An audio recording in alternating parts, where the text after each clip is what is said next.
No!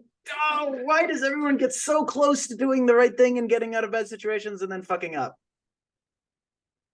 Oh, okay. Just a couple of silly friends talking about serious stuff. Welcome back to Not What I Was Expecting. Two friends react to Crazy Ex-Girlfriend. I'm Enough. And I'm Edward. How y'all doing? Welcome back. Yay! Today we're heading into Season 2, Episode 11. Josh is the man of my dreams. Right?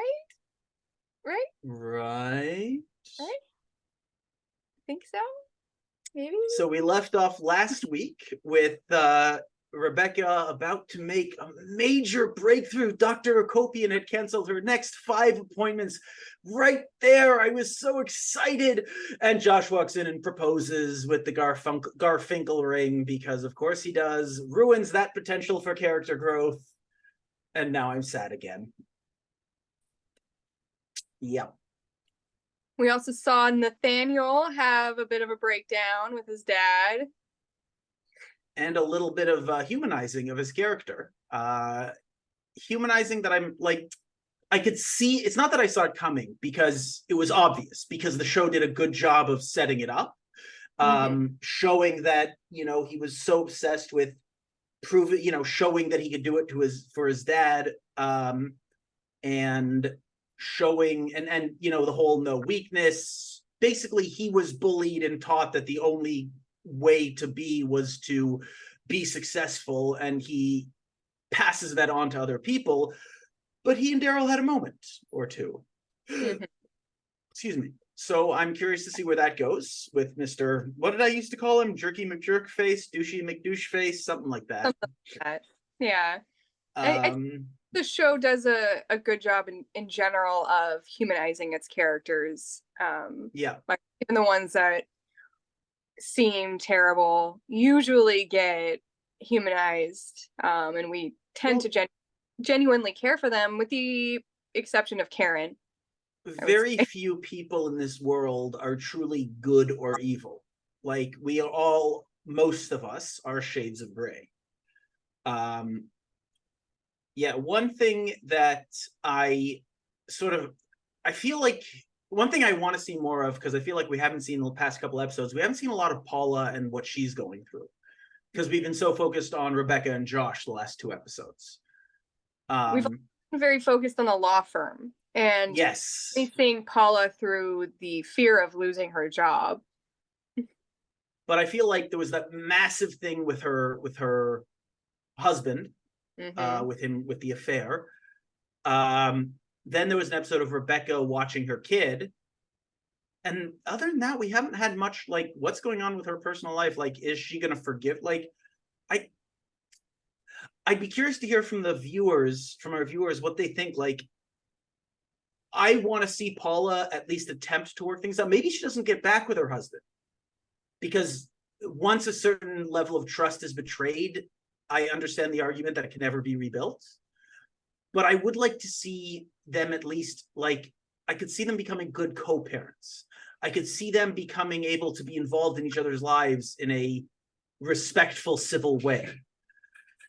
So I'm really curious to see what happens with that. And I know, like, I have no idea if this episode's going to have anything to do with Paula. I don't know. And I don't know what her story is going to be going forward, but I feel like they left it on such a big thing and they haven't really addressed it since. So I'm hoping we get more of that. But also, like, we're coming up to the end of the season. There's only 3 episodes left, and Josh just proposed, so that's kind of a big deal. So I guess, and the whole thing, like you said, they've been putting a lot more focus on the law firm. So it'll be interesting to see how they spend these last 3 episodes, how they spend the time. I can't remember every episode of all 4 seasons, but at the moment, the one that I'm thinking about in season 2 sticks out as, if not my favorite, one of my favorites. I think it's just because I want to be the one-off character. So I can't wait to see this character. I hope it's this episode because you've got me all excited. No. But if it's not, we'll see. It's probably like 2 episodes episodes away and I'm just prematurely getting excited about it, but we'll see. Hey, Okay. premature excitement. I get it.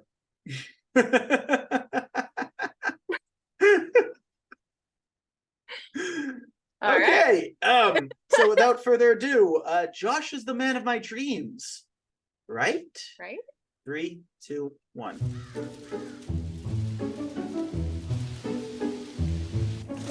Yep, this is it. This is it. I can tell already.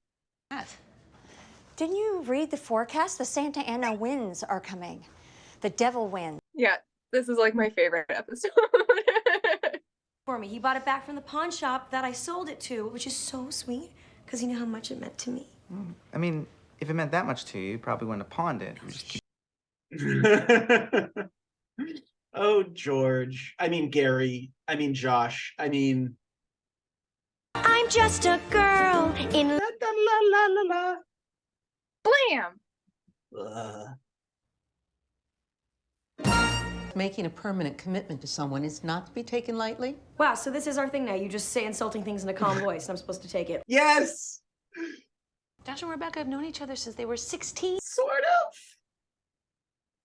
Thank you, matron of honor. See, that's how you read a room. Don't condescend to me, little girl. Yeah! I love her. Hello, Nathaniel. How are you? What's new with you? I don't care. I just got engaged. Is that why you look halfway decent? Oh! Well, condolences on the engagement. Shackled to one person for eternity. The pursuit is the fun. Oh, gross. Just when I was starting to maybe not hate him. 4-7. But once I sign them, it's like, quit calling me all the time. Nobody likes a needy whore. What the fuck? The whole office was like, no, buddy. No. I love Rebecca's face. She's like, Yeah, even Mrs. Hernandez is like, that's over the line, dude. Yeah. It's kind of hard to walk most days. Oh, yeah. Feels like the carrot's still in the dip, if you know what I'm saying. Ew. Oh. Ew. But yeah. Total goosebumps, right? Yeah. Wow, she's very, very convincing. Well, I remember that with Scott once upon a time. Yeah, what's going on with you guys? Oh, hey! We just exchanged the children like political prisoners at a militarized border, but looking at old photos of us and getting teary and missing him like a pathetic loser. Not pathetic. It is not pathetic. He cheated, and I have my pride. Whatever you decide, whatever happens, it'll work out great because you're smart and amazing. Aww. Aww. Hey. Well, you don't think you're a doormat? Daryl, Stop listening in on conversations, you creep. I know what it feels like to know that your spouse's genitals are taking a little stroll around the block. Ew. Can help you feel better. no thanks. You just made me feel worse and a little nauseous. That's fair. I can do better. Aw. He wants so badly to help. He just doesn't know how or when. Yeah, I definitely identify with that. Or relate to it. It's duller than Audrey Levine's annual Yom Kippur letter. So I don't know what a Yom Kippur letter is. So Yom Kippur is the Day of Atonement, where one of the practices is you go to people and apologize. You know, it's very common. I even when I was still very religious, I found it very disingenuous. People would just come to you and be like, "Hey, I want to apologize for anything I may have done to you this year, any way I might have hurt you." And it's just like a general sort of, "Please forgive me," because the concept in Judaism is sins between man and God, God forgives. But God cannot forgive that which you've done to another person, only that person can. So if you want forgiveness on the Day of Atonement, you better get it from the person. So every year, everyone just does the rounds, you know, "I hope you can forgive me for anything I've done to you this year." And I feel like maybe that's the letter that she's referring to. Like, you know, maybe like Audra, every year they sort of mutually ask each other for forgiveness for anything they might have done because it's like the traditional thing to do. And Yeah. like, yeah, even then, like people would be like, "Is there?" It's like, dude, like, yeah, sure. Like you haven't done anything. Like, yeah, sure. Maybe you annoyed me once, but like, and these are people I'm not even necessarily close with. It's just people who are in my life, like casual friends. And they'd be like, you know, "Please forgive me." It was like, yeah, sure. Like, this is so meaningless, but if it makes you feel better, sure. Had it been someone who's like, hey, you know, I know we had some issues this year and I really am sorry. Like, okay, all right, sure. You know, let's talk. Okay. But like, yeah, just the general, like, I'm sorry for anything I might have done to you this year. Okay, check out this gorgeous wedding venue in Malibu. Isn't it amazing? Hey, folks. Yep, those Santa Anas are coming in, gusting up to 35 miles per hour. Why would that just be a random pop-up? Ugh, not this. This. If we get married here, dig a hole next to the chuppah because I will literally drop dead. The chuppah is the wedding canopy. Mm-hmm. Many of us learned that in Gilmore Girls. I'm in. We should totally have our wedding there. They are booked solid for the next 2 years. Wow, it sounds like she was totally aware of that already and chose that one on purpose. I will put our name on the waiting list. I'm so happy. She sounds so happy. She's so convincing. So convincing. Engaged for 2 years. Huh. No goosebumps? Is that what you want? Yeah. It's totally hot. This is hard to watch. Yeah. I'm sorry. I'm in a weird mood today. It's probably just the weather. We have the Santa Ana winds. Just like that weatherman said. They're the worst. They give me bad allergies, and people act weird during them, too. I love how every town, region, area has their own, like, weird weather or yearly phenomenon that people act weird during. Devil wins. Here he is! Oh, this is the one-off character? I'm the Santa Ana wind. I cause allergies. He's so good. Make things weird. Oh, no. That's science for a pain in your ass. I bring whimsy and forest fires. When I blow, there's magic in the air, and the high risk of suicide. I'll be back because I'm the wind, and also kind of a narrator. I love him so much. So that was fun. I just want to be him with the sharp dance moves and the high falsetto and the fancy. Winds make things weird. Yeah, I'm gonna have to learn that song. This is the second song. This is the second song now that I desperately want to learn. The other was Greg's like goodbye song. I forget what it's called, but just it was so beautiful. Yeah. This was a shit show. Yes, that was awesome. That was a really fun song, and that guy had such personality. I want to look up the actor real quick. I'm curious. Yeah, he nails it. Oh my gosh. Every time I watch it, I'm like, that's just the precision is perfect. The Eric Michael Roy, his picture on IMDb is from this song. It's him just going with the winds blowing behind him. Like it's a screenshot from that song. Anyway, that was amazing. He's in the episode more, right? It's not just the one song. Yeah, Okay. he'll be back because he's the wind, but also kind of a narrator. The narrator, yeah. I look forward to seeing more of him. Let us know in the comments which side character or like one-off character is your favorite, one of the smaller ones.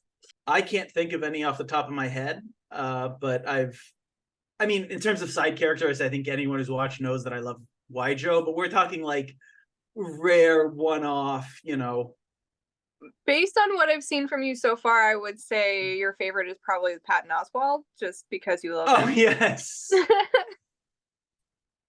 Oh, God, yes. Just because I love anything Patton Oswalt is in. I love Blade Trinity because Patton Oswalt was in that. Whoa! Wow, those are beauts. That is very inappropriate, Karen.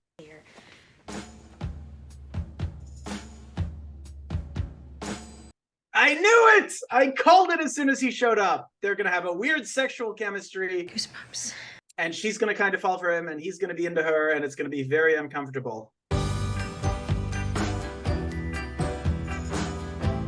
Oh no. Hey, it's me again. Oh, where did they find him? He's just the perfect fit for this role.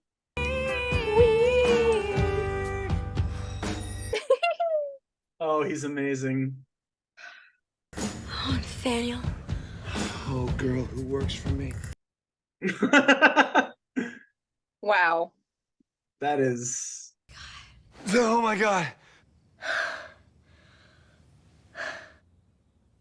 You. Had the same dream. They just got Santa and a winter. Little hip thrust with his tiny little hips. You know, I dreamt that I married my pet snake, Long John Slither. Okay, that's a great snake name. I actually had an amazing dream. It was George Washington, George Foreman, Boy George. Why Because my name is George. is this such a... You're all a bunch of jerks. Why is this still an ongoing joke? Like, he's not even that unforgettable. And in the casket was Daryl holding an oil painting of me and him. Ew. Oh, God, it's been haunting me all morning. Did you happen to have a weird dream last night? You did have a dream. I see it. They had the same dream. You know what? I did have a dream. I dreamt that I didn't work with morons. Well, you know what I wish I had a dream about? That my boss was kind. Aw. Run, Karen. Oh, go ahead. No, you go. I'll wait and stir. You're gonna stir before you put in the creamer? Yeah, I like to saturate the wood. Oh wow, I am so slow. I just got that. Thanks. Saturate the wood. Yeah, I saw this coming. The tension between them, like they've been setting it up so well.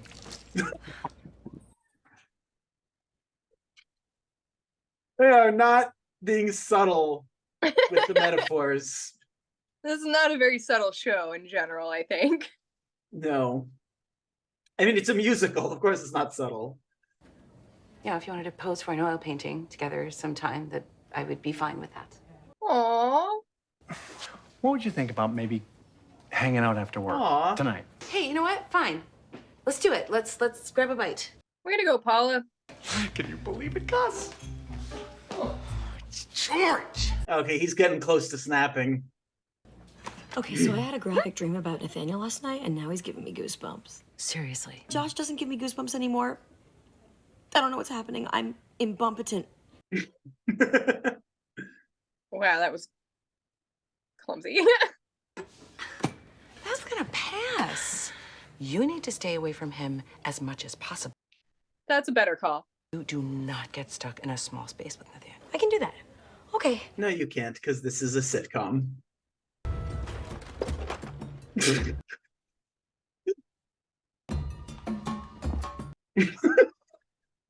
So dumb. Oh no. Oh no, no! Is the elevator gonna get stuck? Or are they just gonna forget to press the button? You might say don't do it, wind, but I'm a prankster.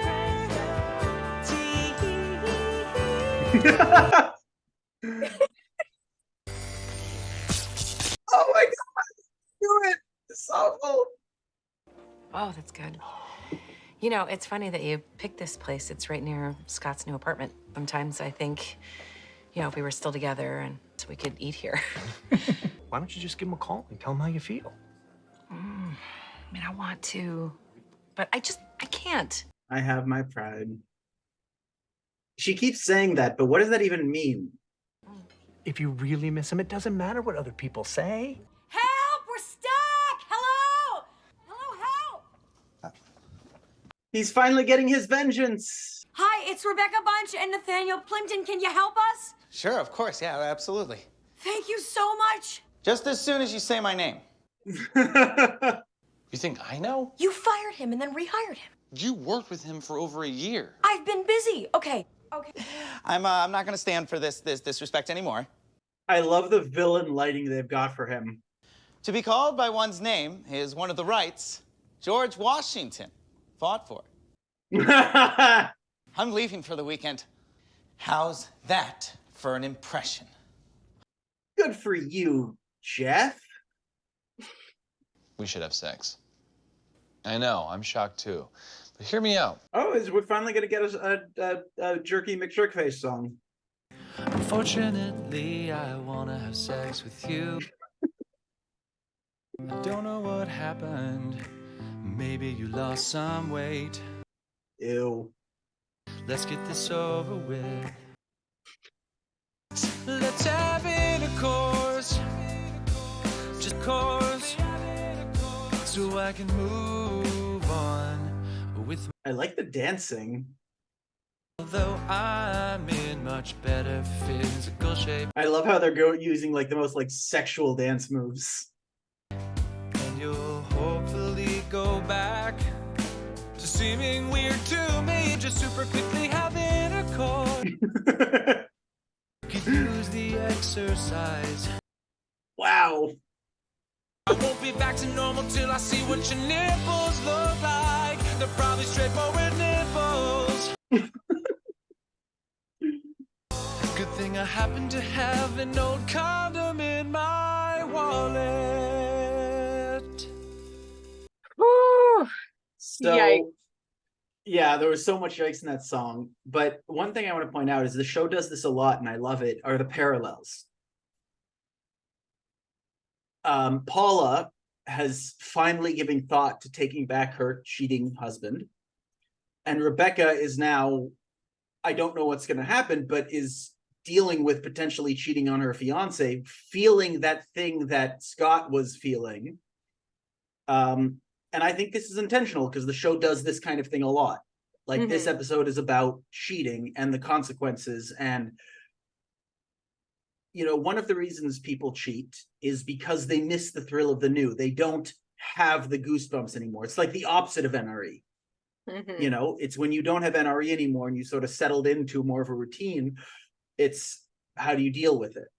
And Rebecca is dealing with it by, I mean, she hasn't done anything, excuse me, she hasn't done anything yet, but at the moment she's dealing with it by not accepting it for what it is, but by sort of, well, developing goosebumps for this other guy. Yeah, so I'm really curious to see how the rest of the scene goes. But the song was fun. I like the song. It's played like one of those pop love songs, but it's so gross. Yeah. And it shows the fact that while we are sort of like coming to like him a little bit, or at least it's humanizing him, he's still a massive douchebag. Totally. Like what a lot of shows do is like, oh, here's a douchebag character. Oh, he's really not such a douchebag. Now he's nice. Like, no. He's human. He isn't all bad, but he's still a massive douche. Yeah, I feel like this show does that with most of its characters, where it's not a switch. It's people growing gradually over time.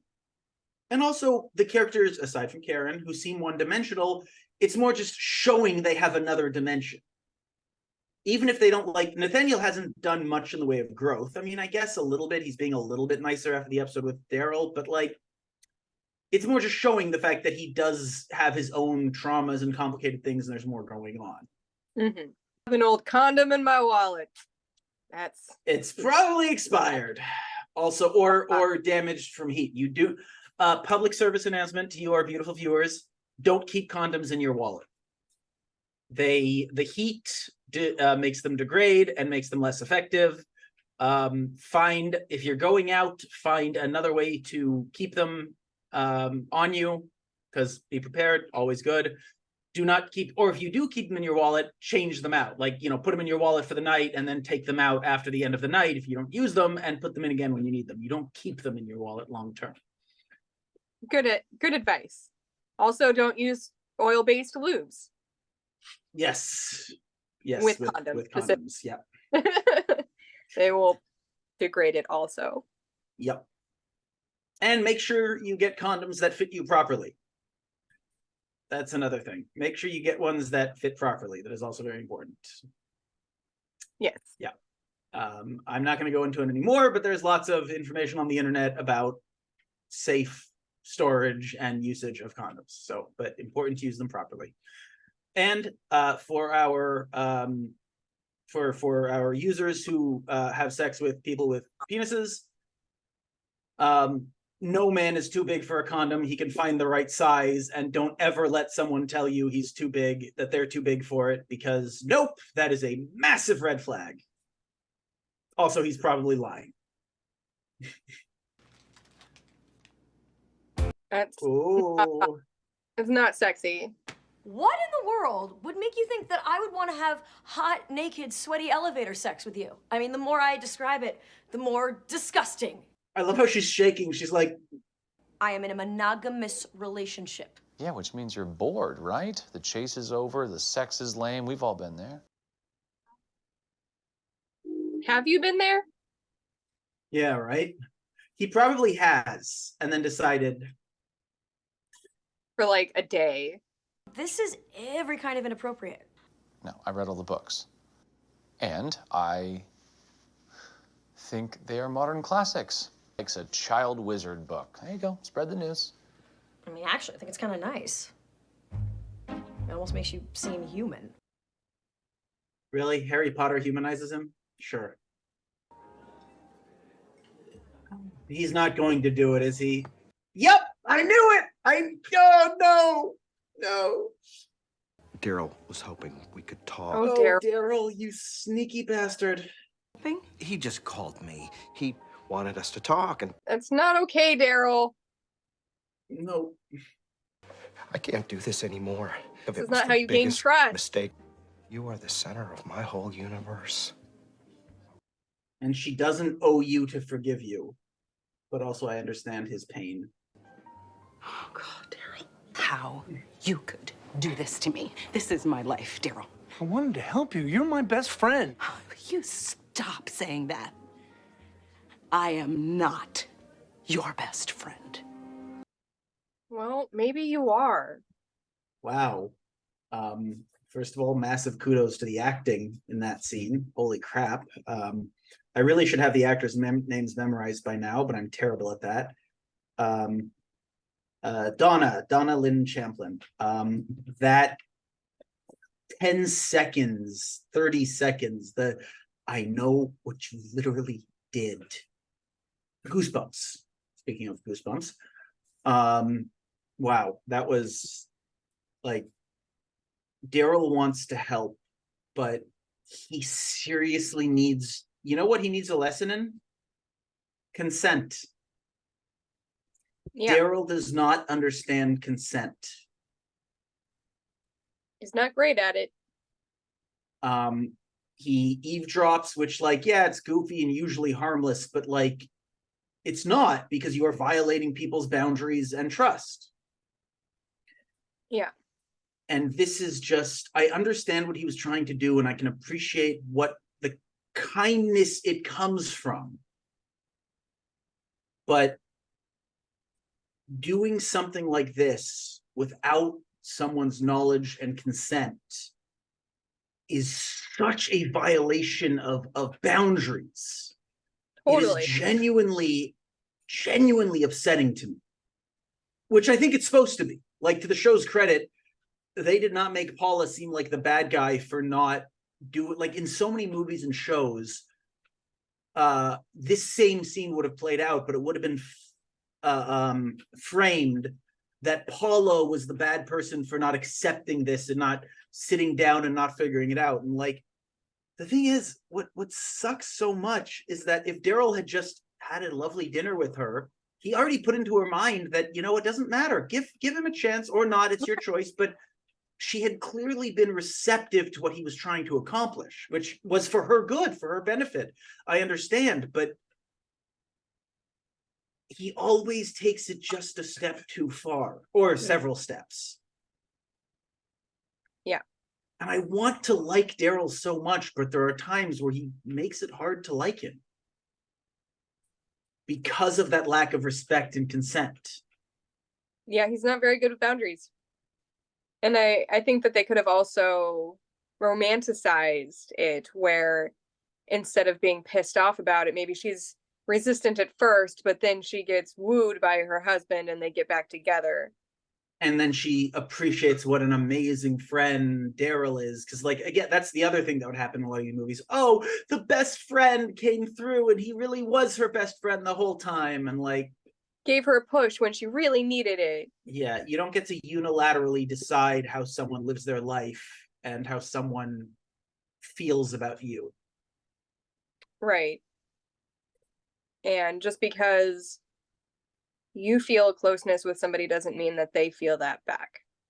Oh, I feel that so hard. I've been on both ends of that, where someone feels much closer to me than I feel them, and I feel closer to someone than they feel to me. Mm-hmm. And sometimes I accept it, like, yeah, okay, that's just the way it is. And as long as everyone is respectful of each other's boundaries, okay, we can still have a relationship in whatever form it takes, even with that imbalance of feelings, because we're adults and we can be mature about it. But there are times where it can also really be difficult on either side. You know, like the person, like on Paula's side, you're trying to not hurt this person, but you still need to protect your boundaries. And also they can do something incredibly hurtful in the name of kindness, like in this case. And being on the other side, the Daryl side, it's like, well, you really want this person to like you the way you like them. So you go out of your way to do things and you can go too far, or it just hurts. Even if you're good and respectful about it, it can hurt. And not just like unrequited romance, unrequited platonic feelings as well can really hurt. You can like desperately want to be someone's friend and they just don't vibe with you on their end. That really hurt. That can be very painful and very difficult. Mm-hmm. Okay, fine. Maybe I'm a little bit Gryffindor. Gryffindor. Oh, but you're totally a Slytherin. I'm not ashamed of that. And evil. Which actually totally fits you. Because you tried to seduce me even though I'm engaged. If you call that seduction. Yeah. I am completely and totally free to do whatever I want with whomever I want. Weirdly, he doesn't sound convinced of that. Miss the pursuit? No. No, I never cared for the chase. As she inches closer and closer. To never have another first time? No. What's so magical about first kisses? Well, you can't be with Cedric if you're already with Ron. Stop talking dirty. No! Rebecca! Oh, saved from the power coming back on. On, great. Yep, great. Aw.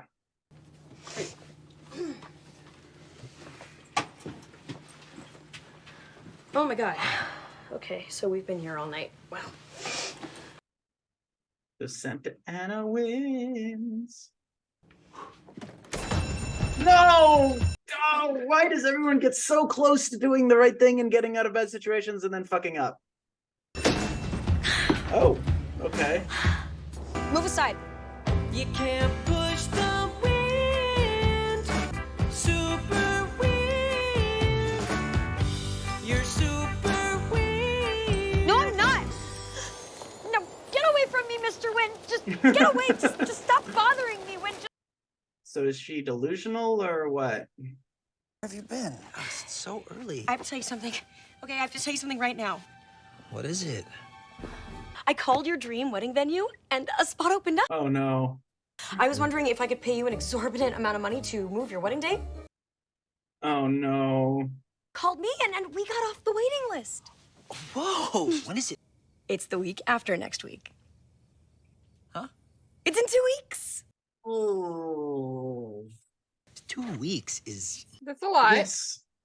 We've known each other for 11 years. Have you, though? You met 11 years ago. Jayma planned her wedding for 1.5 years. That's a long time, but yeah. It takes a lot. I know. I'm A lot. used to religious Jewish weddings, which are often done very quickly, like within like 6 months or less. All right. Yay! Oh, hooray! I knew you'd say all right. Oh. Yes, because all right is enthusiastic consent. Goosebumps. Do you hear that? No. The winds are gone. But yeah, I mean, Rachel, once again, as soon as there's trouble in her relationship, she's right back to the unhealthy unilateral actions, undermining, underhanded, behind Josh's back, not respecting him. She didn't ask him. She was like, yeah, I'm setting it in 2 weeks, and spending a lot of money, which when you're about to get married, you like, I understand you can still have separate finances when you're in a relationship, but to spend a ton of money without telling your partner, especially for something going behind their back, I feel like that's a huge problem. It is her money to spend how she wants, but I don't know. I feel like even if you don't have joint finances, to spend lots of money without at least informing your fiance of why and how, your partner of why and how, etc., is not good relationshiping. Yeah. I get the impression they haven't had those kinds of conversations either about Oh how their God, no. finances or family or anything like that. You're absolutely right. Like, I didn't even think about that, but yeah, they haven't. I mean, we certainly haven't seen it, and Josh is too immature to think about those needs in a relationship. I think so. And also, Becca is too. Well, Josh also never had to, because Valencia made all those decisions. And Rebecca is just so everything is love and Disney princess and signs. So that she hasn't thought about the actual hard, difficult things necessary in a relationship. So between those two things, yeah, it's just not good. 2 weeks? You know, we got off the waiting list. And 2 weeks is actually, it's not as short as... Yes, it is. Paula's face is perfect. I don't know, I can't live my life worrying about what other people think. Who cares? It's my life and my love story, right? Aw, it's a lesson Paula needed to learn, not Rebecca.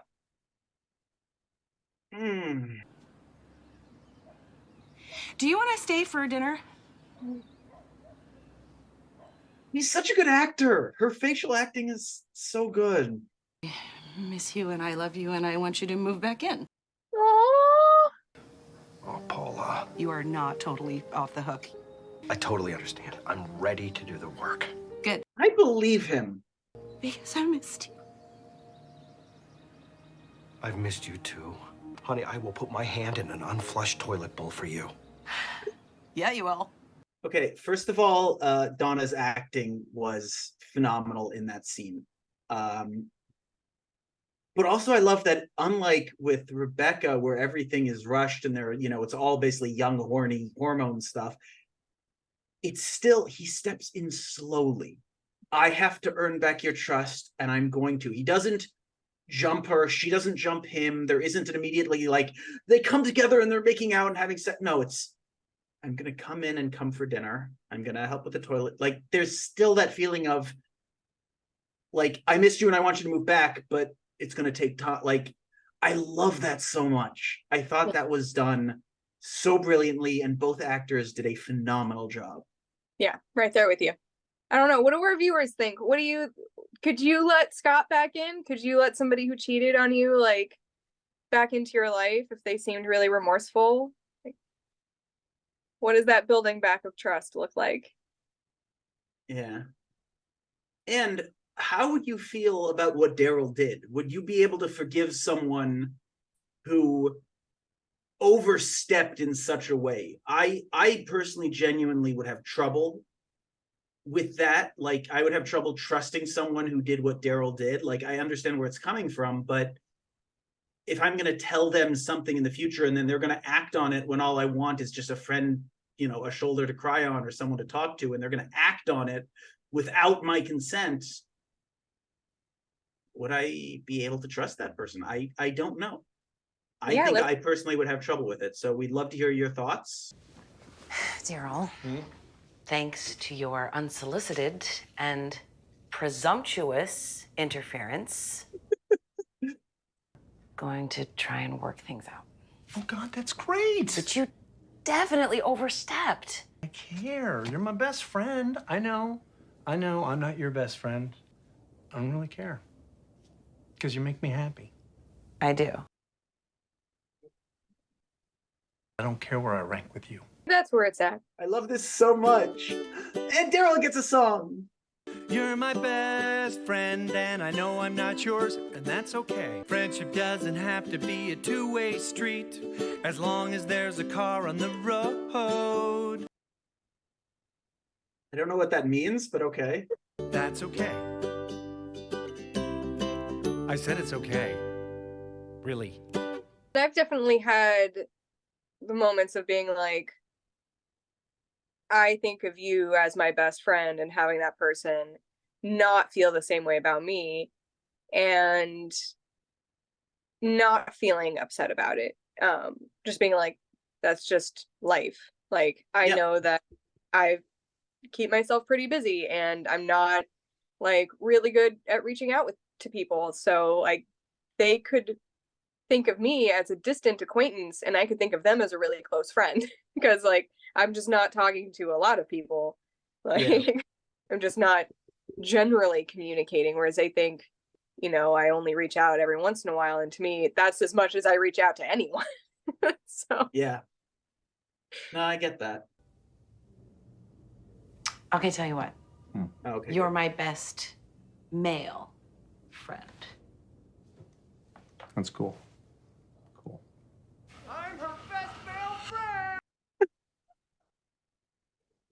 I think that's a very important lesson, the idea that like friendship doesn't have to be, excuse me, equal. As long as both people are getting what they need out of it, and this goes for any type of relationship, romantic, platonic, it doesn't matter.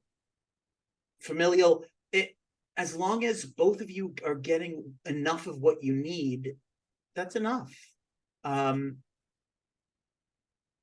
You know, like two people who are in a relationship and love each other very much, it's unlikely that they love each other exactly the same or in the same way. And that's okay as long as their needs are being met and there's communication between them. And I love that scene for the communication where he's basically like, you know I'm not your best friend, and that's okay. And I loved that scene so much. yeah, me too. Yeah, it does not have to be equal. People appreciate other people at different places. It's okay. Yeah. And it's never gonna happen again. Whatever you say. I actually have marvelous news. I am now getting married in 2 weeks. So she's rushing into a marriage because she can't deal with her feelings for this other guy. That's healthy. Well, the goosebumps did come back at the end after, but I think it came back in the end more because she's back to doing her sort of unilateral relationship thing, which sort of makes it no longer a real relationship. That's the thing. A real relationship bores her. But now that she's going toward her next fantasy by herself without his input, I wonder if it's gone back to being exciting again for her. Maybe. I'm not Just a thought. I'm not entirely sure that's my interpretation, but yeah. You know, we'll see What's where yours? What's your interpretation for like the goosebumps being back for her? Well, I think something was keeping her from her fantasy. And when she was taken out of her fantasy, she had trouble connecting with it and feeling those goosebumps. But now that she's put things sort of right in their correct place and she feels like her fantasy is back on track, she can immerse herself in it again. Okay. But it's still a fantasy. Yeah. Oh, hi, George. Do you know my name? What? Of course I do. You finally made an impression with that elevator thing, and I looked you up. Wow, that's thoughtful. And I am sorry. I was worried you might be upset. I'm not upset. But you are fired again. Yeah. Like, seriously fired this time. Yeah. I mean, you left your boss locked in an elevator. Like, yeah. I can kind of see the justification for that. I'm so sorry that I haven't been able to visit. I've been so busy with Long John Slither. I love both you and Long John equally. What's a girl to do when she's stuck between? Is she gonna get a full song? And one of the men is a snake. Okay. There was no way she was going to get a full song, especially at the end of the episode. Wow. So a lot happened. I got my answer about Paula, and I'm curious to see if that's sort of where they leave it for the season, or if they still address the slow working on it, which I'd really like to see. It doesn't have to be a lot because the main thing has been done. You know, whether they get back together or not was the big question, and how it happens. I also love the direction her and Daryl's friendship is going.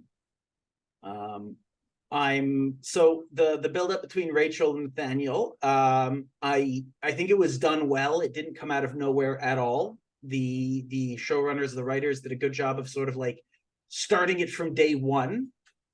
But I also like the idea of the Santa Ana Winds sort of being not the cause, but like that little push that people needed to act on their weirdness. The Or catalyst. to act on their things.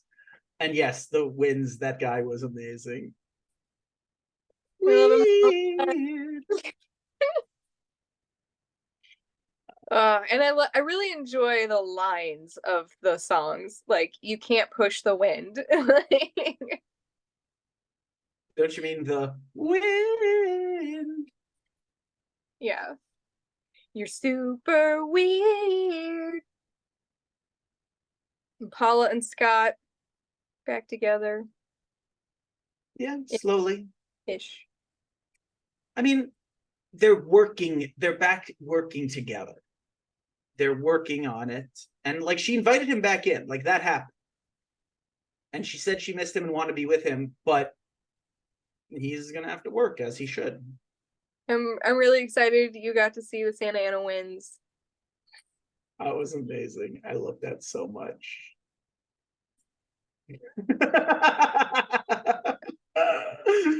Oh my god. I mean, that is basically the extent of my dance moves.